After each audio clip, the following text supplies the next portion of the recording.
Prepare yourself to defeat some underwater sea creatures gone bad in the legendary STARFY 2 Underwater Boogaloo. This is a 2003 release for the Game Boy Advance and a Japanese exclusive that does play on Western Game Boy Advances, or the DS that plays these things. Densetsu no STARFY 2.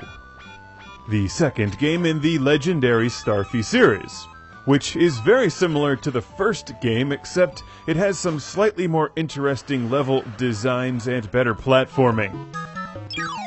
Although I still can't make heads or tails of the storyline, mainly because it's in Japanese, also because it's probably pretty weird anyway.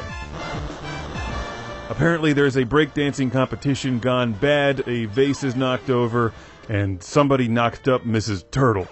Maybe. Actually, I have no idea. I'm just making up the story as I go along, but there are turtle punks that you have to defeat.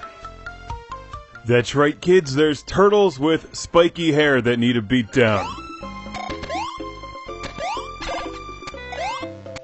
This is the second STARFY game that I've played. I recently reviewed the first one and really enjoyed it. I found the legendary STARFY to be a fun, relaxing platformer with cute visuals and great music.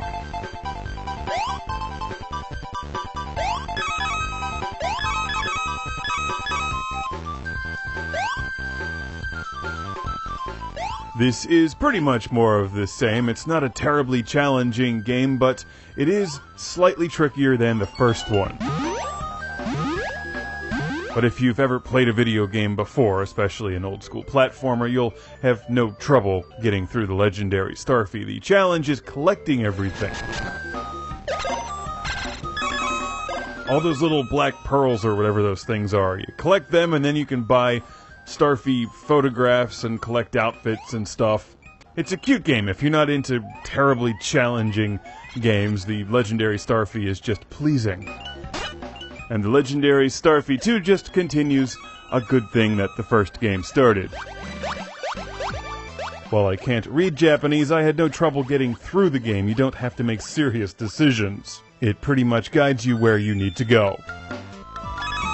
If you get stuck, you can probably backtrack a little bit and figure it out. In fact, the storyline is actually told pretty well just through the pictures. I mean, clearly you can tell what's going on here.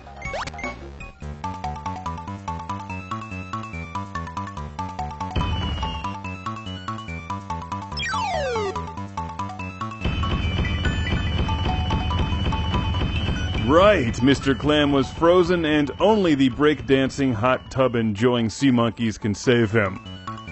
How about some new outfits for STARFY so he can look freshy fly?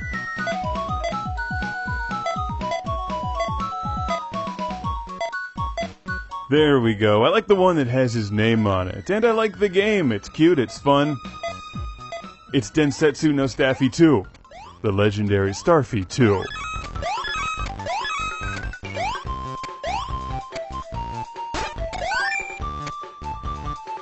The mermaid saves your game. If you're down with importing this one, it doesn't cost too much. The legendary STARFY series is popular in Japan.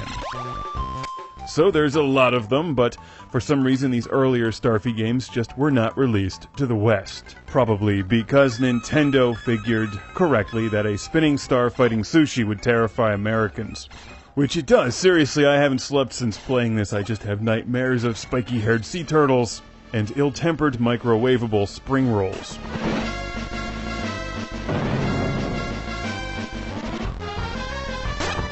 A huge classic game room thank you to our friend Felicity in Worcestershire, England, for donating this game to the show, along with the first and third game in the series as well. I'm looking forward to playing the legendary STARFY 3 simultaneously with Devil May Cry 3, because they're so similar.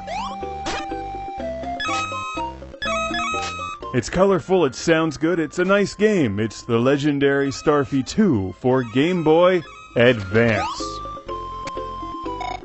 Recommended for fans of breakdancing sea creatures everywhere.